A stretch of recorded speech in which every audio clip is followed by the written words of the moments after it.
વડોદરા જિલ્લાના વાઘોડિયા તાલુકામાં આવેલી પારુલ યુનિવર્સિટીમાં હોસ્ટેલમાં રહેતા વિદ્યાર્થીઓ વચ્ચે છૂટા હાથની મારામારીનો વિડીયો વાયરલ થવા પામ્યો છે.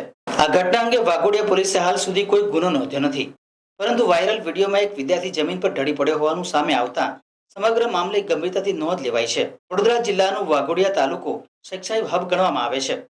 વાઘોડિયા તાલુકામાં અનેક ખાનગી કોલેજો કાર્યરત છે, જેમાં પારુલ યુનિવર્સિટીમાં ખાસ કરીને આફ્રિકન, એશિયન અને મિડલ ઇસ્ટના વિદ્યાર્થીઓ અભ્યાસ કરે છે. આ વિદ્યાર્થીઓ વચ્ચે ગત સાંજે જાહેરમાં છૂટા હાથની મારામારી થઈ હોવાનો વિડીયો સોશિયલ મીડિયા પર વાયરલ થયો છે. આ ઘટના બાદ પોલીસ પણ સ્થળ ઉપર પહોંચી હોવાનું એક વિડીયોમાં દેખાઈ રહ્યું છે. જો કે આજ સવાર સુધી સમગ્ર મામલે કોઈ ગુનો નોંધવામાં આવ્યો નથી.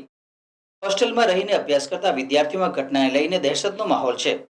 મારામારી કયા કારણસર થઈ છે તેની પણ કોઈ માહિતી હાલ સુધી મળી નથી.